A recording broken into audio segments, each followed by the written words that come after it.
नमस्कार दोस्तों, स्वागत करता हूं आपके अपने इस YouTube चैनल पर। दोस्तों, आज की इस वीडियो में हम रीजनिंग के 10 अति महत्वपूर्ण प्रश्नों को सॉल्व करने वाले हैं, जो कि दोस्तों आपके आगामी सभी परीक्षाओं के लिए इम्पोर्टेंट है।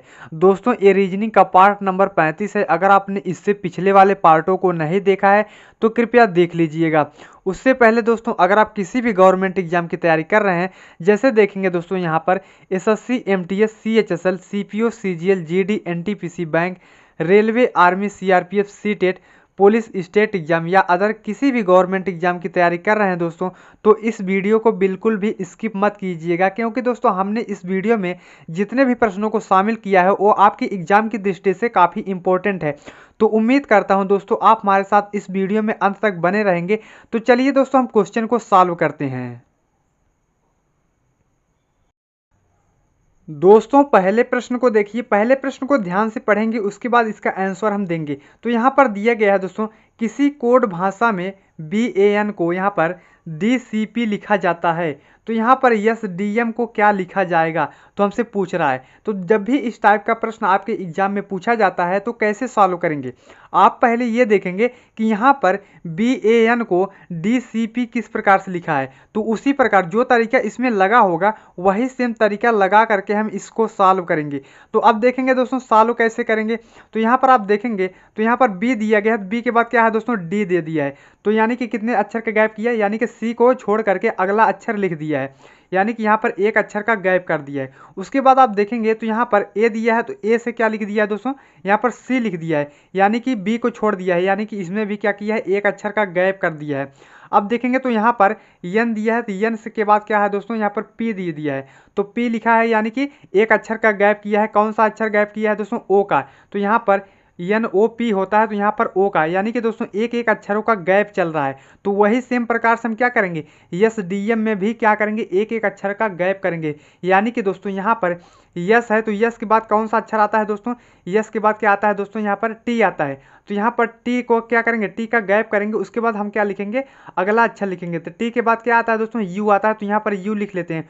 उसके बाद आप देखेंगे तो यहाँ पर डी है दोस्तों, डी के बाद हम एक अक्षर का क्या करेंगे, गैप करेंगे, यानी कि एक अक्षर को छोड़ देंगे, अगला अक्षर लिखेंगे। तो डी के बाद क्या आता है दोस्तों, ई आता है। तो ई के बाद कौन सा अक्षर आता है, तो यफ आता है, तो यहाँ पर हम यफ लिख लेते हैं।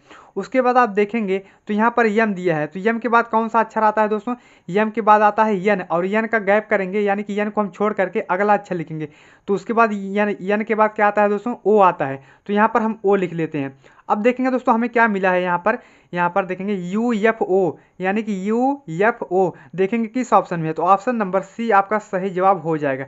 तो उम्मीद करता हूँ दोस्तों यह प्रश्न भी आपको अच्छे से क्लियर हो चुका होगा। तो बढ़ते हैं अगले प्रश्न की ओर।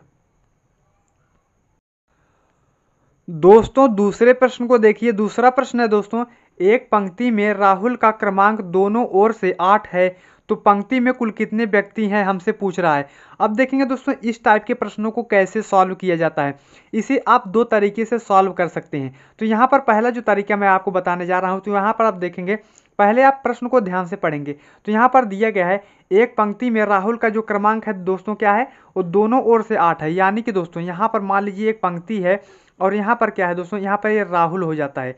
और राहुल जो है दोस्तों कितने नंबर पे आ रहा है, यानी कि इधर से भी, इधर से अगर आप देखेंगे तो 8वें स्थान पर आ रहा है। उसके बाद आप इधर से देखेंगे तो क्या है, 8वें स्थान पर आ रहा है। यानी कि दोस्तों यहाँ पर राहुल 8वें स्थान पर आ रहा है दोनों ओर से। तो राहुल के इस साइड वाले देखेंगे तो यहाँ पर कितने व्यक्ति हो जाएंगे, 7 व्यक्ति हो जाएंगे। और इस साइड वाले में आप देखेंगे तो कितना हो जाएंगे, 7 व्यक्ति हो जाएंगे। तो यहाँ पर आप देखेंगे तो राहुल का गिनती कितनी बार हो रही है दोस्तों, 2 बार हो रही है। यानी कि दोस्तों यहाँ पर हम क्या कर रहे हैं, दोनों ओर से राहुल 8वें स्थान पे आ रहा है, यानी कि हम राहुल को क्या कर रहे हैं, 2 बार हम काउंट कर रहे हैं। यानी कि दोस्तों यहाँ पर कितने व्यक्ति हो जाएंगे, तो यहाँ पर 7 व्यक्ति ये हो गए और 7 व्यक्ति ये हो गए, यानी कि 7 7 क्या हो जाएगा दोस्तों, 14 हो जाएगा। और यहाँ पर एक राहुल को जोड़ लेंगे दोस्तों, कितना हो जाएगा, 15 हो जाएगा। तो देखेंगे दोस्तों 15 किस ऑप्शन में है, तो ऑप्शन नंबर बी आपका राइट आंसर हो जाएगा। दोस्तों ये तो हुआ एक पहला तरीका। अब आप दूसरे तरीके से कैसे सॉल्व करेंगे, तो यहाँ पर ट्रिक क्या है दोस्तों, लेफ्ट प्लस राइट -1। यानी कि दोस्तों यहाँ पर ये वाला फार्मूला आपको याद रखना है, लेफ्ट प्लस राइट, फिर उसके बाद क्या करेंगे, -1। उसके बाद आप देखेंगे तो यहाँ पर कैसे सॉल्व करना है।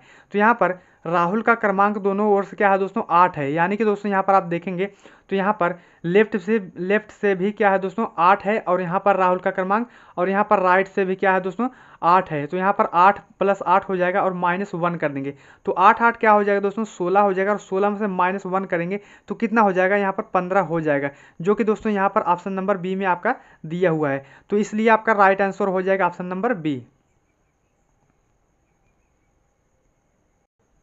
दोस्तों तीसरे प्रश्न को देखिए। तीसरा प्रश्न दोस्तों नंबर एनोलॉजी से संबंधित प्रश्न दिया गया है, तो सॉल्व कैसे करेंगे। तो यहाँ पर दिया गया है जिस प्रकार 8 का संबंध दोस्तों 30 से है, उसी प्रकार हमें बताना है कि यहाँ पर 27 का संबंध किस संख्या से होगा। अब देखेंगे सॉल्व कैसे करेंगे। अगर आप देखेंगे तो यहाँ पर 8 में कितने से गुणा किया जाए दोस्तों कि यहाँ पर 30 के करीब आ जाए। तो यहाँ पर दोस्तों 8 चौके 32 होता है, यानी कि 8 का गुणा 4 से करेंगे दोस्तों कितना हो जाएगा 32 हो जाएगा, लेकिन दोस्तों यहाँ पर 30 लिखा गया है। उसके बाद हम क्या करेंगे -2 कर देंगे, तो यहाँ पर 30 हो जाएगा। सेम प्रकार से दोस्तों यही तरीका हम क्या करेंगे 27 के भी साथ करेंगे। तो यहाँ पर 27 में गुणे 4 करेंगे, तो 27 गुणे 4 करेंगे दोस्तों कितना हो जाएगा यहाँ पर 27 गुणे 4 करेंगे तो 4 सत्ते कितना होता है दोस्तों 28 होता है, और 4 दूनी 8 और 2 कितना हो जाएगा 10 हो जाएगा, यानी कि 108 आ रहा है। और 108 में क्या करेंगे दोस्तों हम -2 करेंगे, जिस प्रकार हमने इसमें किया था। तो यहाँ पर 106 हो जाएगा। तो 106 दोस्तों देखेंगे किस ऑप्शन में, तो ऑप्शन नंबर ए आपका राइट आंसर हो जाएगा। तो उम्मीद करता हूँ दोस्तों यह प्रश्न भी आपको अच्छे से समझ में आ चुका होगा। तो बढ़ते हैं अगले प्रश्न की ओर। दोस्तों चौथे प्रश्न को देखिए। चौथा प्रश्न है दोस्तों यहाँ पर दिया गया है दिए गई श्रृंखला का अगला पद ज्ञात कीजिए। तो यहाँ पर हमसे पूछ रहा है कि अगला पद कौन सा होगा। यहाँ पर एक क्वेश्चन मार्क दिया गया और इसी क्वेश्चन मार्क की जगह कौन सी संख्या आएगी हमसे पूछ रहा है। तो यहाँ पर एक सीरीज दी गई है, तो सीरीज के बीच का डिफरेंस आप देखेंगे, यानी कि दोस्तों यहाँ पर 11 से 12 हो गया है, 12 से 16 हो गया है, और 16 से 25, 25 से 41। उसके बाद हमसे पूछ रहा है कि कौन सी संख्या आएगी। अब देखेंगे तो यहाँ पर 11 से 12 हो गया है, यानी कि दोस्तों 11 और 12 के बीच का डिफरेंस कितना है 1 का डिफरेंस है। उसके बाद आप देखेंगे तो 12 और 16 के बीच का डिफरेंस दोस्तों कितना है 4 है। उसके बाद आप देखेंगे 16 और 25 के बीच का डिफरेंस कितना है दोस्तों 9 दिया है। उसके बाद आप देखेंगे 25 से क्या हो गया 41 हो गया, यानी कितना बढ़ा 16 बढ़ा, यानी कि 16 का डिफरेंस हो गया। उसके बाद हमसे पूछ रहा है कि कौन सी संख्या होगी। अब देखेंगे दोस्तों अगर आप डिफरेंस के देखेंगे ध्यान से, तो यहाँ पर 1, 4, 9 और 16, अगर आप इन संख्याओं को ध्यान से देखेंगे तो आपको समझ में आने लगेगा, क्योंकि दोस्तों ये संख्याएं जो है दोस्तों किसी न किसी संख्या के क्या है स्क्वायर हैं। तो यहाँ पर आप देखेंगे 1 का स्क्वायर करेंगे दोस्तों कितना होता है 1 होता है, जो कि दोस्तों यहाँ पर दिया गया है। उसी प्रकार आप 2 का स्क्वायर करेंगे दोस्तों कितना हो जाएगा 4 हो जाएगा, जो कि यहाँ पर दिया गया है। उसी सेम प्रकार से क्या करेंगे यहाँ पर 1 का स्क्वायर, 2 का स्क्वायर, 3 का स्क्वायर करेंगे, तो 3 का स्क्वायर कितना होता है 9 होता है, तो यहाँ पर 9 लिखा गया है। उसके बाद आप देखेंगे तो यहाँ पर 4 का स्क्वायर क्या होता है दोस्तों 16 होता है, तो यहाँ पर 16 दिया गया है। उसी प्रकार आप क्या करेंगे दोस्तों यहाँ पर सीरीज क्या चल रहा है 1 का स्क्वायर, 2 का स्क्वायर, 3 का स्क्वायर, 4 का स्क्वायर। उसके बाद हम क्या करेंगे 5 का स्क्वायर करेंगे, तो 5 का स्क्वायर कितना होता है दोस्तों 25 होता है। उसके बाद क्या करेंगे इसी 25 को हम क्या करेंगे 41 में प्लस करेंगे, तो 41 में 25 को प्लस करेंगे दोस्तों कितना हो जाएगा यहाँ पर 66 हो जाएगा, यानी कि दोस्तों 66 हो जाएगा। तो यहाँ पर दोस्तों देखेंगे 66 किस ऑप्शन में, तो ऑप्शन नंबर सी आपका राइट आंसर हो जाएगा। यानी कि दोस्तों यहाँ पर क्वेश्चन मार्क जो वैल्यू है क्या है यहाँ पर 66 हो जाएगा। तो यहाँ पर 66 ऑप्शन नंबर सी आपका राइट आंसर हो जाएगा। तो बढ़ते हैं अगले प्रश्न की ओर। दोस्तों पांचवें प्रश्न को देखिए। पांचवा प्रश्न दोस्तों मोस्ट इंपॉर्टेंट प्रश्न है। आपको क्या करना है दोस्तों इस वीडियो को रोक करके खुद से इस क्वेश्चन को सॉल्व करने की प्रैक्टिस जरूर करना है। तो यहाँ पर दोस्तों दिया गया है 3 + 4 = 11 है, 4 + 9 = 9 19 है, और यहाँ पर दिया है 5 + 36 = 31 है। तो 7 + 25 बराबर क्या होगा दोस्तों हमसे पूछ रहा है। अब देखेंगे दोस्तों सॉल्व कैसे करेंगे हम। दोस्तों कैसे सॉल्व करेंगे यहाँ पर 3 और 4 को हम आपस में क्या करें कि यहाँ पर 11 हो जाए। उसी प्रकार दोस्तों क्या करेंगे यहाँ पर 4 + 9 को आपस में हम क्या करें कि यहाँ पर 19 हो जाए। उसी सेम प्रकार से 5 + 36 को आपस में क्या करें कि यहाँ पर 31 हो जाए। सेम प्रकार से दोस्तों क्या करेंगे 7 और 25 को हम आपस में क्या करें कि यहाँ पर क्वेश्चन मार्क की वैल्यू हमें पता चल सके। अब देखेंगे दोस्तों सॉल्व कैसे करेंगे। अगर क्या करेंगे दोस्तों हम इन दोनों संख्याओं को आपस में प्लस करेंगे तो 4 3 कितना हो जाएगा दोस्तों 7 हो जाएगा, लेकिन दोस्तों यहाँ पर 11 लिखा है, तो जोड़ने के आधार पर हम इस क्वेश्चन को सॉल्व नहीं करेंगे। अगर दोस्तों हम गुणा करेंगे तो 4 3 12 हो जाएगा, और 12 में से -1 कर देंगे दोस्तों कितना हो जाएगा 11 हो जाएगा। सेम प्रकार से हम क्या करेंगे यहाँ पर 4 गुणे 9 करेंगे तो 4 9 36 होता है, और 36 में -1 करेंगे दोस्तों कितना हो जाएगा, 35 हो जाएगा। लेकिन दोस्तों यहाँ पर 19 लिखा गया है, तो इस तरीके से भी हम इस क्वेश्चन को सॉल्व नहीं कर सकते, कोई दूसरा तरीका लगाएंगे। अगर दोस्तों आप ध्यान से देखेंगे इन संख्याओं को तो आपको कुछ समझ में आने लगेगा। तो यहाँ पर आप देखेंगे, यहाँ पर दिया है दोस्तों 4 9 और यहाँ पर 36 और 25। अगर देखेंगे इन संख्याओं को आप ध्यान से तो ये किसी ना किसी संख्या की क्या है दोस्तों, यहाँ पर वर्गमूल है। तो यहाँ पर दोस्तों आप देखेंगे तो यहाँ पर 4 का वर्गमूल कितना होता है दोस्तों, यहाँ पर 2 होता है। यानी कि दोस्तों पहले क्या करना है आपको, यहाँ पर आप करेंगे 3 का स्क्वायर करेंगे। 3 का स्क्वायर क्या होता है दोस्तों, 3 का स्क्वायर होता है 9, और यहाँ पर 4 का यहाँ पर वर्गमूल निकालेंगे। यानी कि दोस्तों यहाँ पर 4 का वर्गमूल निकालेंगे तो कितना हो जाएगा, यहाँ पर 2 हो जाएगा। तो यहाँ पर क्या करेंगे, इसमें क्या करेंगे, 9 में +2 कर देंगे। तो 9 2 क्या होता है दोस्तों, 11 होता है। तो यहाँ पर 11 लिखा गया है। सेम प्रकार से दोस्तों क्या करेंगे, यहाँ पर 4 का हम स्क्वायर करेंगे तो 4 का स्क्वायर कितना होता है दोस्तों, 16 होता है। और 16 यहाँ पर देखेंगे, यहाँ पर 9 का वर्गमूल निकालेंगे तो कितना हो जाएगा, 9 का वर्गमूल कितना होता है दोस्तों, 3 होता है। तो यहाँ पर +3 कर देंगे तो यहाँ पर 16 3 कितना हो जाएगा दोस्तों, 19 हो जाएगा, जो कि दोस्तों यहाँ पर लिखा गया है। सेम प्रकार से दोस्तों क्या करेंगे, यहाँ पर 5 का स्क्वायर करेंगे तो 5 का स्क्वायर कितना होता है दोस्तों, 25 होता है, और 25 होता है। अब यहाँ पर 36 का क्या करेंगे, हम वर्गमूल निकालेंगे तो 36 का वर्गमूल कितना होता है, यहाँ पर 6 होता है। तो यहाँ पर 25 में +6 करेंगे दोस्तों कितना हो जाएगा, यहाँ पर 31 हो जाएगा, जो कि दोस्तों यहाँ पर लिखा गया है। उसी सेम प्रकार से क्या करेंगे दोस्तों, यहाँ पर 7 का हम स्क्वायर करेंगे। 7 का स्क्वायर कितना होता है दोस्तों, 49 होता है। और 49 में यहाँ पर क्या करेंगे, यहाँ पर देखेंगे 25 का वर्गमूल निकालेंगे तो वर्गमूल कितना होता है 25 का, 5 होता है। तो यहाँ पर 49 में +5 कर देंगे तो कितना हो जाएगा दोस्तों, 54 हो जाएगा। देखेंगे दोस्तों 54 किस ऑप्शन में, तो ऑप्शन नंबर बी आपका सही जवाब हो जाएगा। तो उम्मीद करता हूँ दोस्तों यह प्रश्न भी आपको अच्छे से समझ में आ चुका होगा। तो बढ़ते हैं अगले प्रश्न की ओर।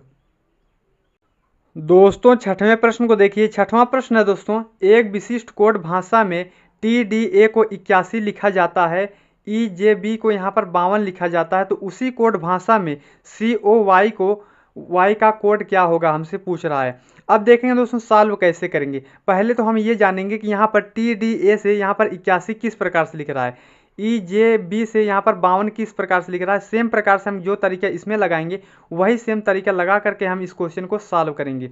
अब देखेंगे दोस्तों यहाँ पर अगर इन अक्षरों का हम क्या करेंगे, नंबरिंग करेंगे। तो यहाँ पर T दोस्तों कितने नंबर पे आता है, 20 नंबर पे आता है। D दोस्तों कितने नंबर पे आता है, 4 नंबर पे आता है। A दोस्तों 1 नंबर पे आता है। तो यहाँ पर क्या करेंगे, 81 लाने के लिए हम क्या करेंगे दोस्तों, पहली और दूसरी संख्या का आपस में हम गुणा कर देंगे। यानी कि 20 गुणे 4 कर देंगे और प्लस हम 1 कर देंगे। तो यहाँ पर क्या है दोस्तों, 20 चौके 80 होता है, और 80 एक 81 हो जाएगा, जो कि दोस्तों 81 यहाँ पर लिखा गया है। उसी सेम प्रकार से क्या करेंगे दोस्तों, यहाँ पर E दोस्तों कितने नंबर पे आता है, 5 नंबर पे आता है। और J दोस्तों कितने नंबर पे आता है, 10 नंबर पे आता है। और B दोस्तों कितने नंबर पे आता है, 2 नंबर पे आता है। अब क्या करेंगे दोस्तों, यहाँ पर पहली और दो संख्याओं का गुणा करेंगे और यहाँ पर तीसरी संख्या को प्लस कर देंगे। तो यहाँ पर 10 पचे 50 हो जाएगा, और 50 2 कितना हो जाएगा दोस्तों, 52 हो जाएगा, जो कि दोस्तों यहाँ पर 52 लिखा गया है। उसी सेम प्रकार से दोस्तों क्या करेंगे, यहाँ पर C दोस्तों देखेंगे कितने नंबर पे आता है, 3 नंबर पे आता है। और O दोस्तों कितने नंबर पे आता है, 15 नंबर पे आता है। और Y दोस्तों कितने नंबर पे आता है, यहाँ पर 25 नंबर पे आता है। तो यहाँ पर क्या करेंगे, पहली और दो संख्याओं का गुणा कर देंगे। यानी कि दोस्तों पहली और दूसरी संख्या का गुणा और यहाँ पर तीसरी संख्या को प्लस कर देंगे। तो 15 3 45 होता है, और 45 में दोस्तों क्या करेंगे, प्लस 25 करेंगे दोस्तों, कितना हो जाएगा। तो यहाँ पर देखेंगे 5 5 10 हो जाएगा, और 4 2 6 यानी कि 70 हो जाएगा। 45 और 25 को आपस में हम जोड़ेंगे तो कितना हो जाएगा दोस्तों, 70 हो जाएगा। तो देखेंगे 70 किस ऑप्शन में है, तो ऑप्शन नंबर डी आपका राइट आंसर हो जाएगा। तो उम्मीद करता हूँ दोस्तों यह प्रश्न भी आपको अच्छे से क्लियर हो चुका होगा। तो बढ़ते हैं अगले प्रश्न की ओर। दोस्तों 7वें प्रश्न को देखिए। 7वां प्रश्न है दोस्तों, यदि 1 + 4 = 9 है, 2 + 8 = 18, 3 + 6 = 15, 7 + 8 = क्वेश्चन मार्क हमसे पूछा है, क्या लिखा जाएगा, यहाँ पर कौन सी संख्या आएगी। अब देखेंगे दोस्तों इस टाइप के प्रश्नों को कैसे सॉल्व किया जाता है। आप पहले ये देखेंगे कि यहाँ पर 1 + 4 = 9 किस प्रकार से लिख रहा है, 2 + 8 = यहाँ पर 18 किस प्रकार से लिख रहा है। उसी प्रकार देखेंगे तो यहाँ पर 3 + 6 बराबर यहाँ पर 15 किस प्रकार से आया है। सेम प्रकार से दोस्तों हम बताएंगे कि यहाँ पर 7 + 8 बराबर क्या होगा। अब देखेंगे दोस्तों यहाँ पर 9 लाने के लिए हम क्या करेंगे, यहाँ पर 4 और 1 और 4 को हम आपस में क्या करें कि यहाँ पर 9 आ जाए। तो अगर आप क्या करेंगे, यहाँ पर 1 क्या करेंगे, 1 + यहाँ पर 4 का डबल कर देंगे। यानी कि दोस्तों पहली संख्या को हम क्या करेंगे सेम प्रकार से उतार लेंगे, उसके बाद हम क्या करेंगे दूसरी संख्या का डबल कर देंगे, यानी कि 4 दूनी कितना होता है दोस्तों 8 होता है।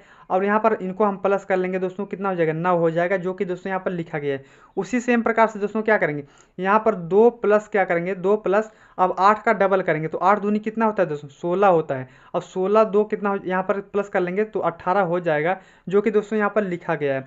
उसी सेम प्रकार से क्या करेंगे दोस्तों यहाँ पर 3 लिखेंगे और यहाँ पर 3 प्लस यहाँ पर 6 का हम डबल करेंगे, तो 6 दूनी कितना होता है दोस्तों 12 होता है। तो 12 3 कितना हो जाएगा दोस्तों 15 हो जाएगा, जो कि दोस्तों यहाँ पर लिखा गया है। उसी सेम प्रकार से हम क्या करेंगे यहाँ पर 7 प्लस करेंगे और यहाँ पर 8 का डबल करेंगे, तो 8 दूनी कितना होता है दोस्तों 16 होता है। अब 16 में प्लस 7 करेंगे दोस्तों कितना हो जाएगा 16 7 कितना होता है दोस्तों 23 होता है। तो देखेंगे दोस्तों 23 किस ऑप्शन में है, तो ऑप्शन नंबर डी आपका राइट आंसर हो जाएगा। तो उम्मीद करता हूं दोस्तों यह प्रश्न भी आपको अच्छे से समझ में आ चुका होगा। तो बढ़ते हैं अगले प्रश्न की ओर। दोस्तों 8वें प्रश्न को देखिए। 8वां प्रश्न दोस्तों नंबर एनोलॉजी से संबंधित प्रश्न दिया गया है, तो सॉल्व कैसे करेंगे। यहाँ पर दिया गया है दोस्तों 5 का संबंध जिस प्रकार 36 से है, उसी प्रकार हमें बताना है कि यहाँ पर 6 का संबंध किस संख्या से होगा। अब देखेंगे दोस्तों सॉल्व कैसे करेंगे। तो यहाँ पर आप क्या करेंगे तो 5 6 30 हो जाएगा, यानी कि दोस्तों 5 का गुणा 6 से कर देंगे, तो 5 6 कितना होता है दोस्तों 30 होता है। और 30 में प्लस 6 कर देंगे। उसी सेम प्रकार से क्या करेंगे यहाँ पर हमने गुणे 6 किए, तो यहाँ पर भी गुणे 6 करेंगे, तो 6 के 36 हो जाएगा। और यहाँ पर 36 में से हम प्लस 6 करेंगे दोस्तों यहाँ पर, तो 42 हो जाएगा। देखेंगे दोस्तों 42 किस ऑप्शन में, तो यहाँ पर 4 ऑप्शन दिएगा और यहाँ पर 42 कहीं भी देखने को नहीं मिल रहा है। तो क्वेश्चन इस तरीके से सॉल्व नहीं होगा, कोई दूसरा तरीका लगाएंगे। अब देखेंगे दोस्तों यहाँ पर अगर हम क्या करेंगे 5 में प्लस 2 कर देते हैं, तो 5 2 कितना होता है दोस्तों 7 हो जाएगा। 5 2 7 हो जाएगा और 7 का गुणा हम क्या करेंगे 5 से कर देंगे, तो 7 5 कितना हो जाएगा दोस्तों 35 हो जाएगा। और 35 में प्लस 1 कर देंगे तो कितना हो जाएगा 36 हो जाएगा, जो कि दोस्तों यहाँ पर लिखा गया है। उसी सेम प्रकार से दोस्तों क्या करेंगे यहाँ पर 6 में प्लस 2 करेंगे, तो 6 में प्लस 2 करेंगे दोस्तों कितना हो जाएगा 8 हो जाएगा। और 8 का गुणा हम क्या कर देंगे इसी 6 से कर देंगे, तो यहाँ पर 8 6 कितना हो जाएगा दोस्तों यहाँ पर 48 हो जाएगा। 8 6 48 और यहाँ पर प्लस 1 कर देंगे तो 49 हो जाएगा। 49 देखेंगे दोस्तों किस ऑप्शन में, तो ऑप्शन नंबर सी आपका राइट आंसर हो जाएगा।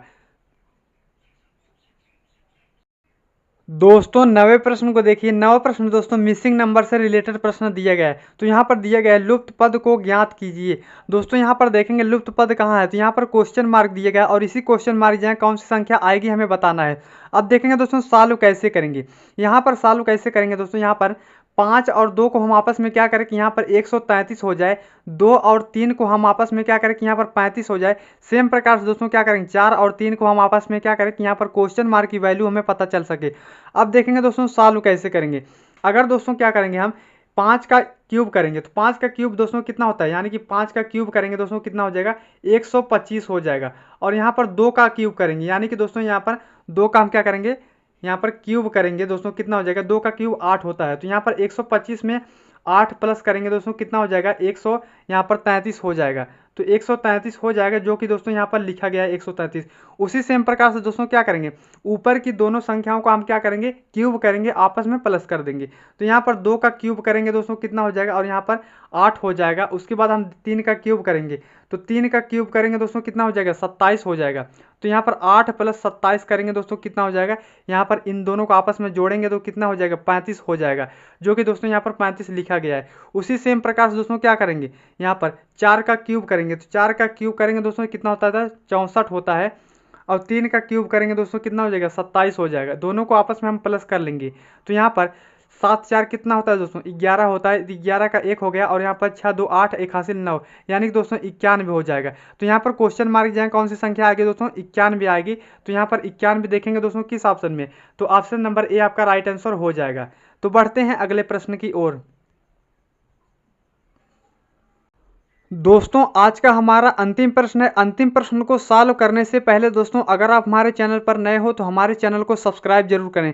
तो चलिए दोस्तों हम 10वें प्रश्न को सॉल्व करते हैं। दोस्तों यहाँ पर दिया गया है नीचे दिए गए प्रश्न का सही वेन आरेख बताएं। दोस्तों ये वेन डायग्राम से रिलेटेड प्रश्न है, तो कैसे सॉल्व किया जाएगा। दोस्तों यहाँ पर दिया गया है पक्षी तोता चमगादड़, यानी कि दोस्तों इन तीनों शब्दों पर हमें विचार करना है और ये बताना है कि सही वेन डायग्राम कौन सा बनेगा। तो अगर आप देखेंगे तो यहाँ पर पक्षी दिया है और यहाँ पर तोता दिया है। तो तोता क्या है दोस्तों, ये क्या है, पक्षी है, और पक्षी के अंतर्गत क्या आता है दोस्तों, तोता आता है। यानी कि दोस्तों अब आप देखेंगे तो यहाँ पर चमगादड़ दिया है। चमगादड़ दोस्तों पक्षी की तरह उड़ता तो है, लेकिन दोस्तों यह पक्षी के अंतर्गत नहीं आता है, यह स्तनधारी जीव के अंतर्गत आता है। तो इसलिए इसका वेन डायग्राम कुछ इस टाइप से बनेगा। तो आप देखेंगे तो यहाँ पर पक्षी का हम क्या करेंगे, पक्षी का एक सर्कल बनाएंगे, यानी कि एक वेन डायग्राम बनेगा, और इसके अंतर्गत क्या आता है दोस्तों, तोता आता है। तो यहाँ पर पक्षी के अंतर्गत क्या आ जाएगा दोस्तों, यहाँ पर तोता हो जाएगा। और यहाँ पर देखेंगे चमगादड़ दिया है। तो चमगादड़ क्या है दोस्तों, पक्षी नहीं है, पक्षी के अंतर्गत नहीं आता है। तो यह क्या हो जाएगा दोस्तों, इन दोनों से क्या हो जाएगा, यहाँ पर अलग हो जाएगा, यानी कि दोस्तों यहाँ पर चमगादड़ हो जाएगा। तो देखेंगे दोस्तों इस टाइप का वेन डायग्राम किस ऑप्शन में देखने को मिल रहा है। तो ऑप्शन नंबर ए आपका सही जवाब हो जाएगा। तो उम्मीद करता हूं दोस्तों यह प्रश्न भी आपको अच्छे से क्लियर हो चुका होगा। तो मिलते हैं दोस्तों नेक्स्ट वीडियो में, तब तक के लिए जय हिंद जय भारत।